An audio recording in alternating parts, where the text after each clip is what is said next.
So I'm delighted today to have on the podcast Lizzie Edwards, a fellow personal stylist. But in fact, Lizzie is the OG personal stylist back in the day when in London, I think there were only about 3 people doing what we do now. I think it was, over 15 years ago that you started, Lizzie. Yeah. And she also used to mentor me as well back in the day. And I'm just so excited to have her on today to be talking about workwear. Welcome, Lizzie, onto the Style Stories podcast. Oh, it's so nice to be doing this with you, Lisa. Thank you so much for asking me. It's just going to be really fun talking to you. Yes. So I always say it's better if the guest introduces themselves because otherwise I get all tongue tied and I get it all wrong. But would you mind giving us a quick bit of a potted history about your background, where you started? Like I said, you were the OG back in the Oh, day. that's so funny. That's so sweet. Thank you. You know what? You're right, though, in a way. I definitely wasn't the OG, but when I started, when I first got my website up on Google, there was 2 others that I remember at the time. So I've been a personal stylist now since 2005, so just over 18 years, which just kind of freaks me out a little bit. How long have you been doing it? I can't remember. Nearly 15 years. So there you go. So 18 years ago, I started my business as a personal stylist, and when I first started, I started off, like you're saying, there wasn't really anyone else really doing it. So when I decided I wanted to get training in it, I went to America to train because everything in the UK was about image consulting, and it was very sort of corporate, and that just wasn't my background at all. So my background is that I was coming more from a fashion. I mean, it's kind of weird, really, because it's kind of literally gone the whole other way. But I started off, I did fashion at college after I left school.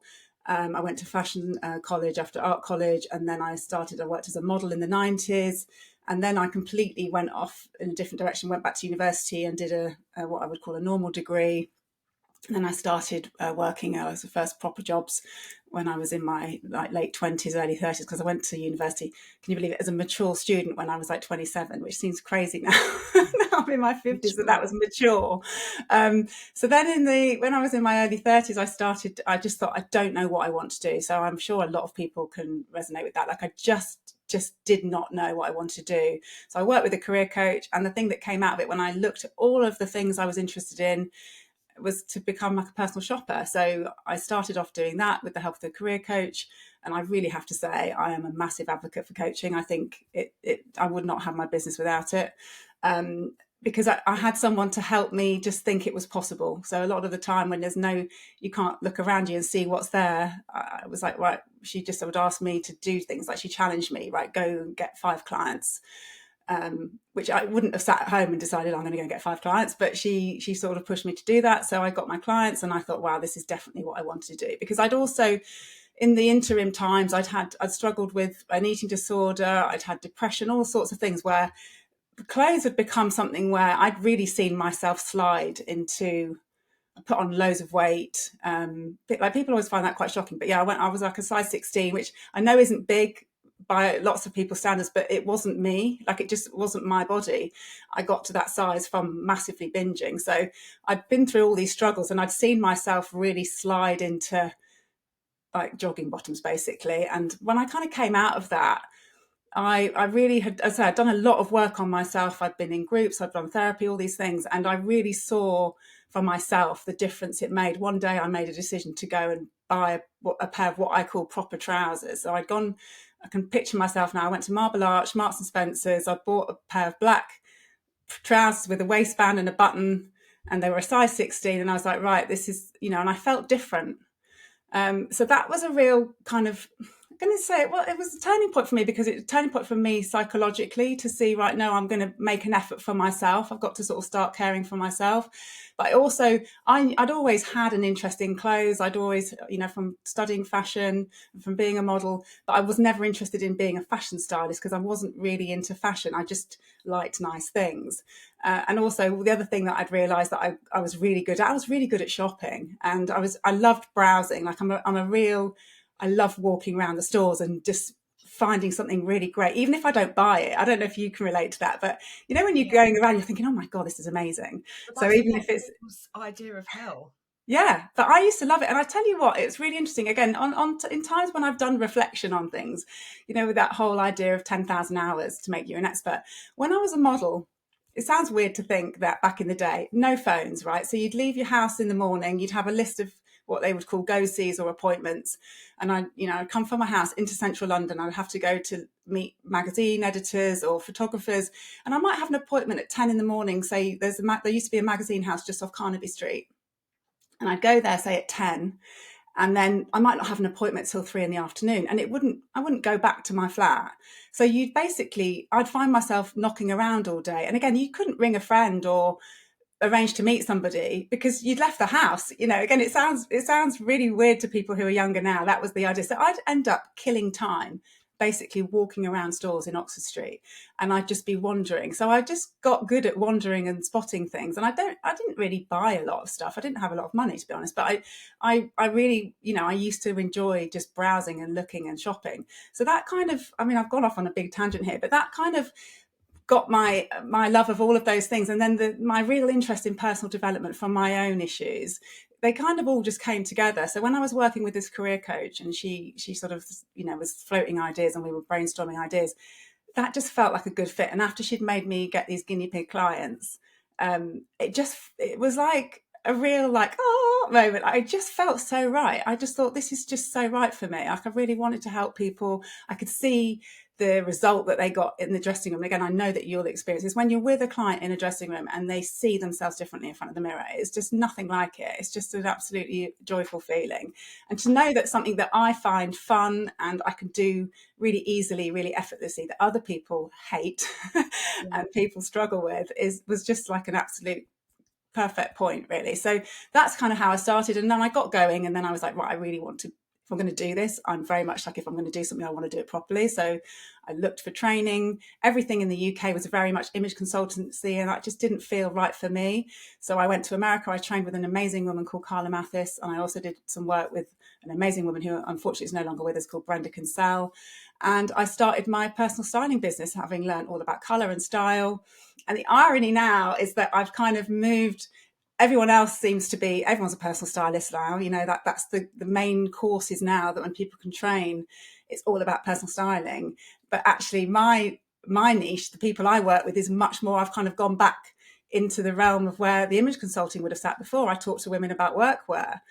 But again, a lot of people assume when you say the word workwear that it's corporate. Well, a handful of my clients are corporate, but a lot of my clients aren't corporate. Workwear can mean jeans and trainers. My client last week is a director, so she's very much, big puffer jackets, jeans, trainers, but it's still something that she needs to shop for. She needs to shop for her workwear. She needs to shop for that environment. So for me, it's very much about practical lifestyle clothes, not about fashion. So that's kind of my journey. But it's interesting now, because all those kind of image consulting training courses, they don't even exist anymore.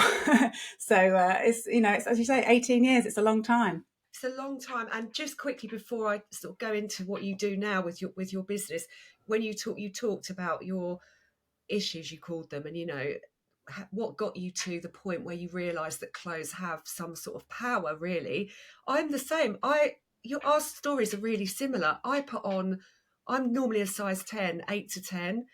It's my fighting weight naturally, and I was size 14, and I had depression when I was 22. It's interesting. It's like, Wow, I did not know yeah. that. And so when you tell me about that, it just takes me back to that. And I actually have used clothes throughout my life as a form of armor, as a way to get me places. Like, I used clothes when I worked at Coots Bank, when I was paranoid about my Essex accent and everyone else was posh, double barreled with signet rings in Coots Bank, and I was this Essex girl, and I just felt, just out of sorts, and just like I stood out and didn't fit in.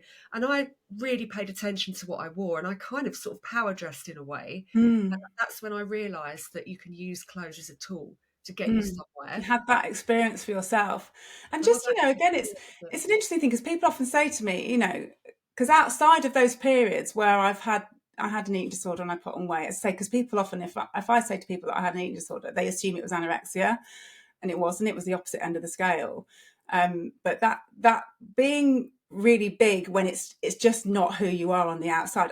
It's interesting because I've had clients up to a size sort of 24. I've had clients who are really big, and it's who they are. And they're, you know, a lot of them actually, I work with very successful women, they're confident, they've got nothing on it. And I've had clients who are a size 6 and looking in the mirror and saying, oh, I look fat. Like, it, you know, size is only, it's in your head a lot of the time, isn't it? But it's how you feel. And I knew that the size I was as a result of me abusing myself. It wasn't a natural way. And when I got over my eating disorder, which actually, the interesting thing was, I still, when I started working with my career coach, I was still really struggling. And at one point I said to her, I think I should wait until I've dealt with this problem, until I, you know, then I can focus on starting this business coaching, this career coaching. And she said, no, I think this is what will help you get over it. And it was. Interestingly enough, I'll be completely honest, I think I swapped my food addiction for workaholism, because I then ended up being a massive, all I did was work. I was single. I was passionate about what I was doing. So I just worked day and night, and I got really into it. But, you know, I steadied out, and, you know, and touch wood, food has never been an issue for me again. I would never say never, because it's an insidious, horrible issue to have. And I'm grateful every day that I don't have issues around food at all. And my weight has been pretty much the same ever since, you know. But I know from when I'm with clients as well, a lot of my clients, especially now, I work with a lot with menopausal women. That's probably the majority of my clients are over 40, if not over 50, like myself. And you know, it's hard for people when they gain weight and they don't, and who they are in the mirror is not how they see themselves. It's very difficult. And at least, even though I know people look at me and go, oh, it's all right for you, I have been there. You know, I have been there. I do understand the pain of it. I really do. And it's finding that sweet spot between where you're, you know, and it's something that I talk about a lot with my work, is that obviously a lot of women have hung up on this idea of body shape and dressing for your body shape. It's not something that I prioritize at all with my work. I'm very much about, you find your style aesthetic first. That's the kind of starting point, and then you work around that first. You know, dressing to look slim is never the first goal, you know,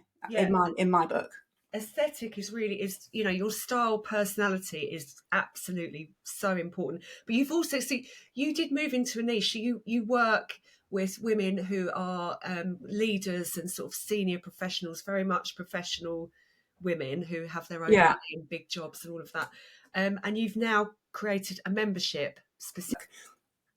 And so that book looked like the lead you are. 2018 that came out, and then obviously my plan always was, when I wrote it, it was almost, you know, that the book could be anything from a half an hour talk to a you know, 8-week course, you know, and anything in between. And my plan was always to make a digital course out of it, but obviously very busy with my business, because back before the pandemic, my business, I had myself, I had 3 other stylists working in my team, and then the pandemic struck, and obviously we all know what happened. We all shut down, and as one-to-one stylists, both you and I, that's not possible for pretty much that whole of 2020. So rather than twiddle my thumbs, I launched my membership, which is Elevate, which is for women. And again, what's interesting, and I often, when I open the doors, because it's not always open, I open the doors every kind of quarter, every 6 months, people do say, oh, I don't know if it's for me, because all your clients are like super like high achievers. And actually the reason I started Elevate is, yes, you know, the women I work who are in Elevate, they are successful. But, you know, one of the things I wanted to be able to do was work with loads more people than I can one-to-one. So, you know, the difference between my one-to-one rates and being in Elevate is huge. So anyone who wants to invest in their workwear, or dressing for work, and it's a lot of it's a mindset issue, and you'll know this with clients. It's not necessarily about, which is often again the thing that I've realized with working for my clients, is there's a point when in a woman's career where, when they've been promoted, this is if they're employed, if they've been promoted internally, people know how great they are, so their image is often, even if it's not great, they get away with it. But the minute they get promoted to a role where suddenly they're outward facing and they have much more attention on them from outside, there's a lot more judgment coming in, and a lot more kind of questioning about people's suitability for the role, or their, you know, success and things like that. So all of that, for me, one of the things I'm really clear on in my message is about simplifying, making life much simpler, streamlining your wardrobe, having good quality, having a very clear signature style, being conscious with your shopping, forgetting about the fads and the trends and being influenced by someone on Instagram and newsletters that hit your inbox. Just taking all of that off your plate and being very focused on what is right for you. And it's just a huge stress relief.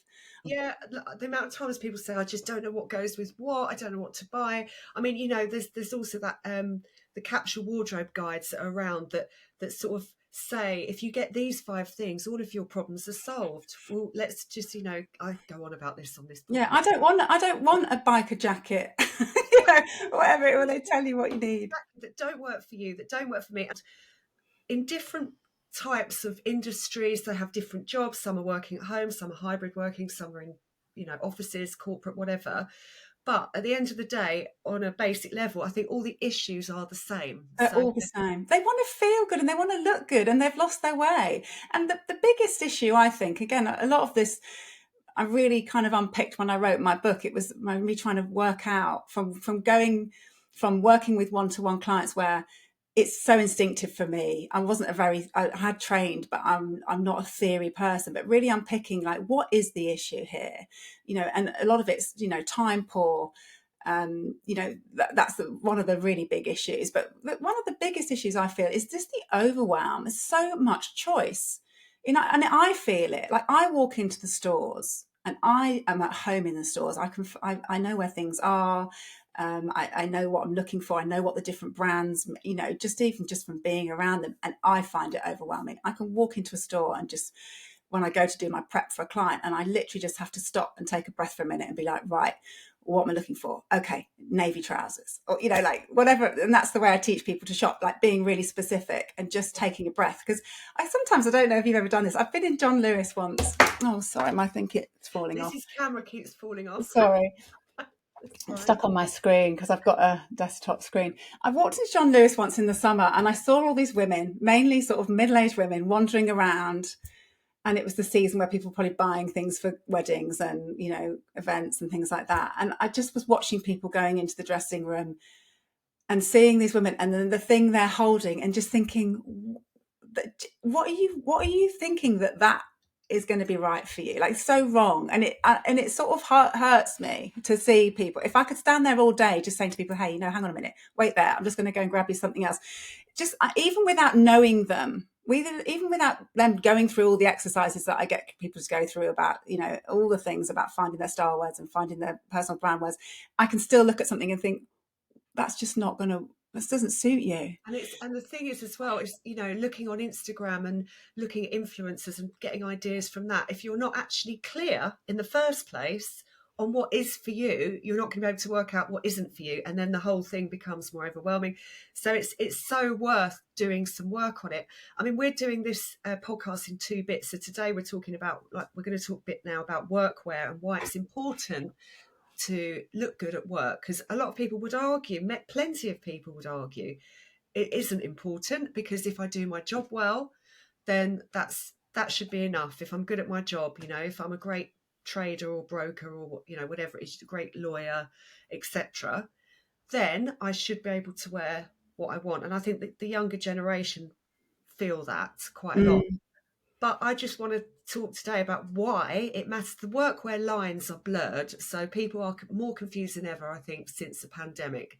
They're like, what do I wear to work now? Is it all right? Can I wear jogging bottoms? Is that fine? I don't know. I think a lot of people are confused. So, we can't sort of say on this podcast, get this, and this, because it's different for everyone. But there are some things you can do to just elevate and, why is this important? Yeah, I think the thing is, it just really is important. And for anyone, I don't think there's many people left who would argue that it doesn't matter. I mean, there's always a few, but really, I think that's a whole different issue. Most people agree that it matters. Now, it matters from the perspective of first impressions of how other people see you, ongoing impressions, how your colleagues see you. We can see how somebody. This is all instinctive as well. We're not making judgments logically. These are just things that we feel in our core when we meet somebody. If somebody's really scruffy and looks like they really don't give a shit, we judge them in that way, even if they're a really good friend. It's like an instinctive feeling that it just looks like they don't have a huge amount of self-care. It's also often a lack of respect to your audience, and often this will depend on the dress code of the company. And obviously the industries that you just mentioned are very often quite sort of traditional corporate. Not always, because I mean, I've got a lot of lawyer clients. I've got a lot of lawyers in Elevate, and they're not all suited and booted. I mean, it depends what kind of firm you're in. It depends the kind of audience you're in. But I really think that the idea of it does just matter for your audience. And the thing that I always say is, look, if all things being equal on talent and skill, and then somebody was presented with two options of who do you want to book, who do you want to hire, who do you want to take to a meeting with you, the person who's shown up looking sharp or looking appropriate is going to get the gig. So for me, it's a tool. It's not saying that you don't need to have all the other stuff. And again, given the age group of the women that I work with, mostly senior, they've been working a long time, it's a given that they're good at their job. They wouldn't be there. They would have been found out long ago. It's the X factor. It's the extra point. But the other thing that I think is such a huge part of the whole thing about clothes is how it makes you feel as a person. When you walk out the door, going back to my black trousers, or my jogging bottoms when I was not in a good place, how we feel when we get dressed, and I've been there this week. I've had a bit of a hard week, if I'm honest. My mother died this year. I've been clearing out her house. I was at her house really in jogging bottoms and things like that. And before I came home, a couple of days ago, I was thinking, oh God, I really feel a bit crappy. And I realised when I got home the next morning, the first thing I had to do was I got up, I washed my hair, I made sure that I put on clothes with kind of proper clothes, trousers with a waistband. I put a shirt on rather than a hoodie. I knew that helped me get into a different state. It just does. And it doesn't mean that those clothes weren't super comfortable, because the trousers I wear are quite wide leg, pleated front, loose. It doesn't mean that I'm wearing uptight clothing, but it sends a signal to myself. I've got dressed today. I'm making an effort today. So I think that a lot of that with work, which is why all of the blurred lines with working from home, it still matters. Even if you're sitting with trousers on that have got an elasticated waist, or a shirt that's got a bit of stretch in it that's different to what you'd wear into an office, it psychologically makes you feel much different. And also how other people see you, they treat you differently. And I know this, and you'll know this from your clients. I mean, I know that I've had clients where I've gone shopping with them because they've had a new job or something. And again, one of my clients, Sarah, I remember she was just emailing me the week after. She said, I can't believe how differently people are to me than they were in my last job. Like, they really see me differently. And she's kind of like, it's just because I've got some different clothes on. But it's just interesting. And again, I think anyone who's had that experience where they have made an effort, whether it's even on their wedding day when they look differently, they felt different, where they've, again, a lot of women, it's when they've been to the hairdresser and they've had a blow dry, or when they've had their nails done. I know for myself, when I've painted my nails, it's these really small things. It doesn't have to be huge things. I look down at my keyboard and my nails are painted. I feel different. You just feel different. It's like a self-care thing. If you feel like you self-care, and people notice that. So this isn't even about, obviously, the makeover shows that we used to have with Trini and Susanna and things. The person that they used as an example was so far on the other end of the scale that they were almost like, they looked like they'd just, slept in their clothes, or they'd pulled them out and they had moth holes in it. There's that extreme. And then there's just sort of normal everyday people, like just not making that much of an effort, not much thought. And then there's the actual looking put together. And we all know those people. And every client I've ever had, when I've said, oh, is there anyone that style you admire? A lot of the time, again, it's not about a celebrity. They'll be saying, oh, there's this lady my boss or somebody in the office who just always looks amazing. They will have put effort into that. It doesn't happen by accident. It takes time and effort to make that look put together, but it pays dividends, because when you've got that, you just have another level of confidence and you work differently. I tell you what, those makeover shows would not stand up today, would they? The way they used to speak to people, they say your tits around your waistline and all sorts of terrible things. Like, just, I remember one popped up on YouTube the other day. So now we've got the American one with the 5 gay guys in it. Oh yeah, Queer Eye for a Straight Guy, which is amazing. I cry at nearly every episode because it's coming at it from an empathetic way. So these people have let themselves go in some way or another. So it's still that sort of person on the... Yeah, it's not about the clothes. And again, it's one of the things I often say. It's not about the clothes. It's a bit like those programs about people who've got a lot of clutter in their house. it's just become too much and it's become too overwhelming, and they need someone to come in. I don't know if you ever watched that Stacey Solomon program. That always has me like, to see how people have got themselves into that state, and to see totally clearly how it's impossible for them to unpick that on their own. And that's a little bit like I think what you and me do. It's sometimes people got to the state where they almost need to draw a line in the sand and have somebody else come into their closet. And actually, again, you'll have had this experience. I've been to people's houses to do wardrobe reviews where I'm practically, in the end, I'm sort of sitting on the bed and they're just putting stuff in the bin liner. They know what they need to get rid of. Yeah. You know, but it's having permission, somebody else to say, yeah, let that go. Yeah, off you go. And obviously, even in Elevate, we do wardrobe calls in the same way, where people, it's just letting go of stuff is really cathartic. But people feel guilty about getting rid of perfectly good clothes. They're like, They do. I paid money for that. I feel guilty. I don't want to get rid of it. So they just keep it in the wardrobe unworn, which is just simply clutter.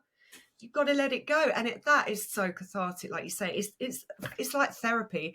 Draw a line in the sand, start again. That's why doing this podcast at this time of year is good, because everyone's in that kind of mindset. Oh, it's the best thing. Me in 2024, what do I want to change? Do I want to do more? Do I want to do less? Do I want to make partner? Do I want to get a new role? Do I want to move cities? You know, we all sort of get naturally in that state at the moment. And like you said as well before about clothes, it elevates you, it makes you feel different. And people, you know, we communicate not just by speaking, not purely just by speaking. You know, visual is a huge part of it. So seeing a colleague, you'll be making up messages in your head about that colleague based on what they're wearing. I like to think of it as like main character energy, right? So there's people talk about this now. So we're all the main character in our own lives. This is like our film of our lives. So when you're at work, you can be playing a character at work. That's you at work. So you at work is different to you at dinner party with your bestest, oldest friends. You know, it's kind of play the game. But but the interesting thing about that is, so I agree to a point, and then I really believe that they have to be congruent. So you have got different facets of your personality.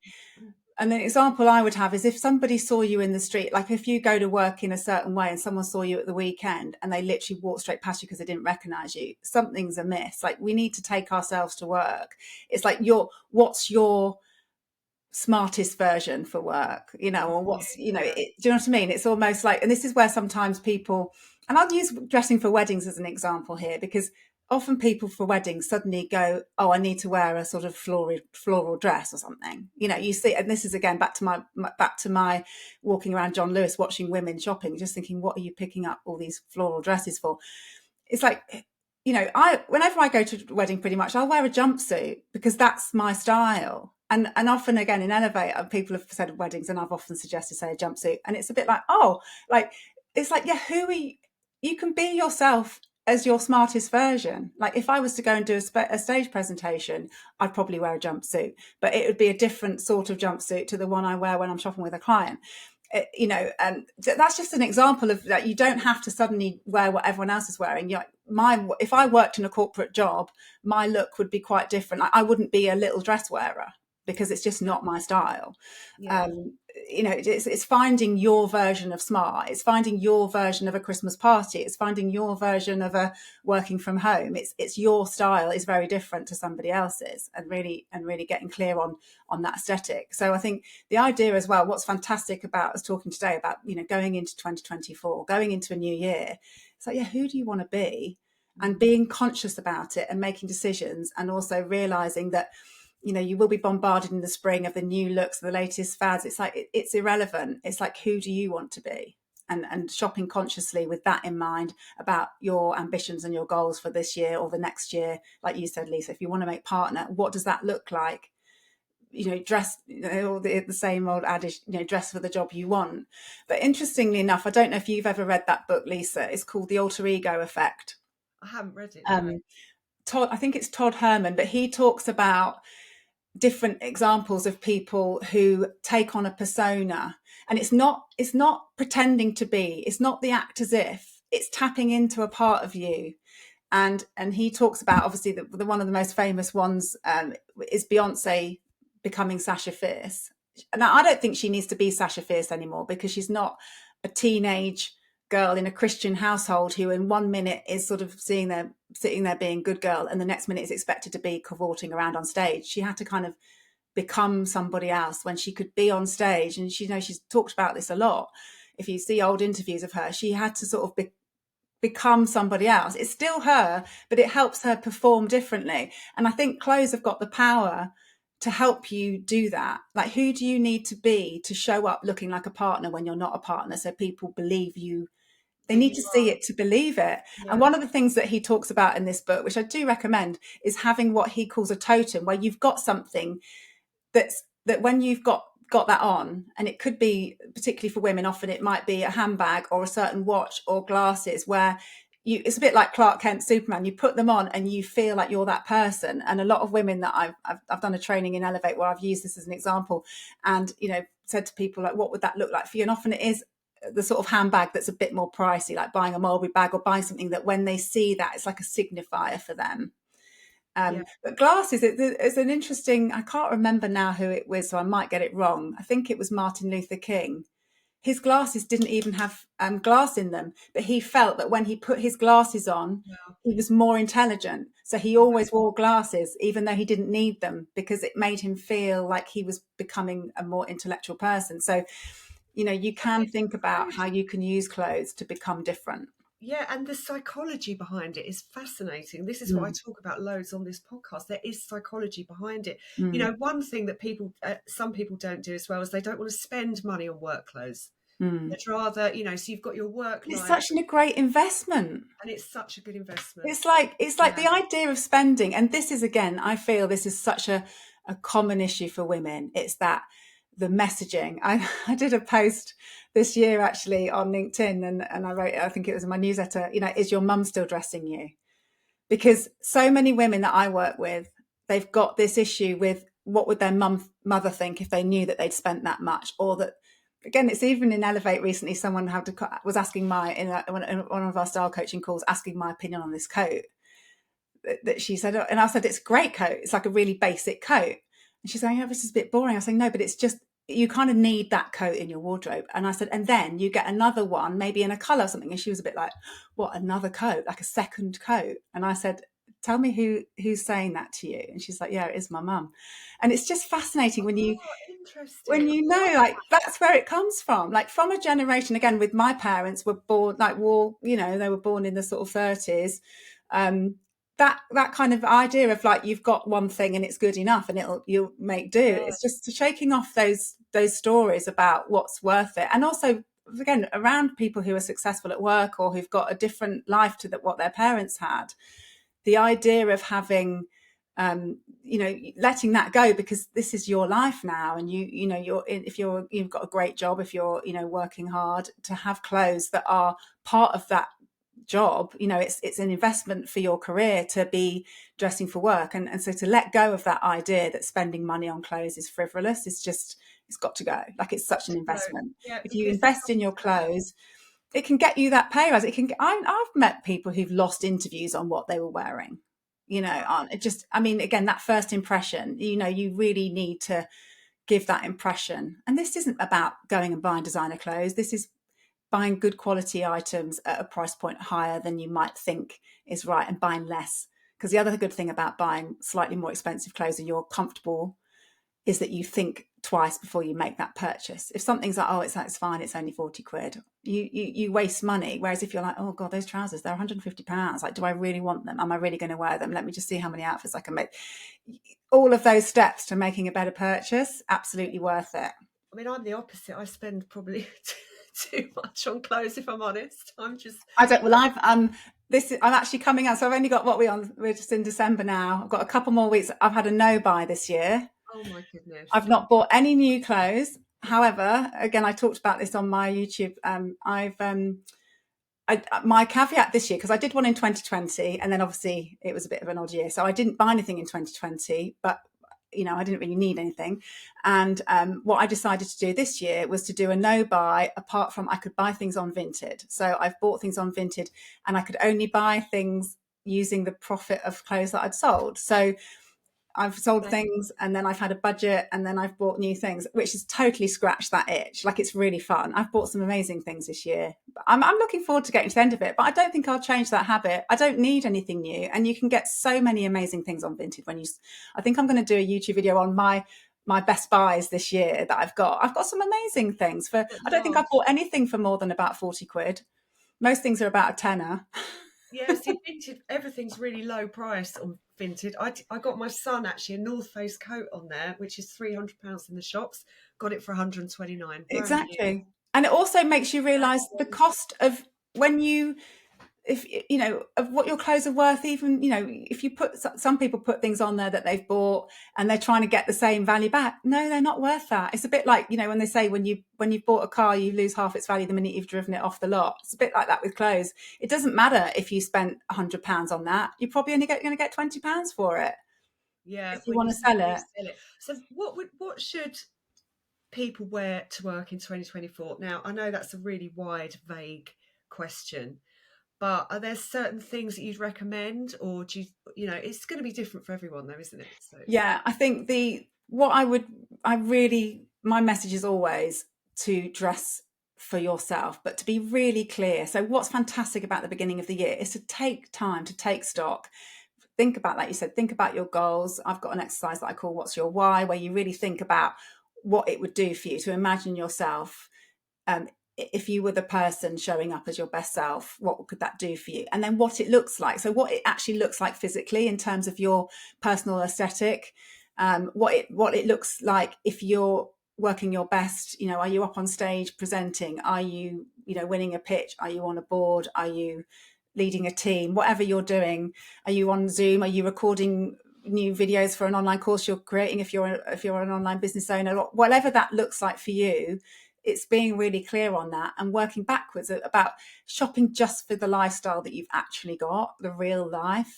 We're going to dig into this actually in the next episode, listeners. So do Yeah. tune in for that. We're actually going to go into some steps that you can take from Lizzie's book, Look Like the Leader You Are, and a reflection exercise that you can do to really get to a starting point with your wardrobe, a fresh slate, like a line in the sand for 2024, to really get your goals in place. And, you know, we'll give you a few actionable tips as well on how you can work out your aesthetic and you know, where a starting point really, because that is so valuable to take the time to do that. I just wanted to talk very quickly to finish off about Jenna Lyons, who did, she's on Real Housewives of New York, is it? So she used to be the creative director of J. Crew. Yeah. And there was a furore about, she wore jeans to, like, they do this finale of these Real Housewives shows in the studio, and everyone wears ludicrous big sequined dresses, like kind of really like glam, super glam, big hair. And I think they do it a lot more in America as well than they do here. We've got the Real Housewives of Cheshire in but everyone went mental about the fact that she wore jeans for that show. Everyone was outraged and disgusted. What did you think about that? Well, I just thought, again, what was really interesting when I saw that on Instagram, is, again, that's not her style. Now, I know I've seen pictures of her when she does go out, and sometimes, you know, there was one, I remember once seeing something on Instagram where she'd worn a latex outfit to some fancy dress thing or to some ball, and when she got home she couldn't get out of it. So she does get dressed up. But again, in that moment, she wasn't like slouching in a pair of scruffy old jeans. She had jeans on and she had a top, like she'd consciously chosen jeans as an outfit.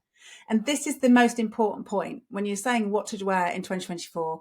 It doesn't matter what it is, as long as you're conscious of your choice. You've consciously put an outfit together with that item, and you're understanding the impression that you want to make. So like you said, Lisa, we're going to do another podcast episode where we give more details about that. Because for me, knowing what your style words are, knowing what your personal branding words, so when you dress or when you shop or when you're getting ready for an event or packing for a conference or a trip, you're thinking, right, what do I want people to know about me? Now, in that moment, she must have been thinking, that's how she felt. Like, she would have consciously put an outfit together.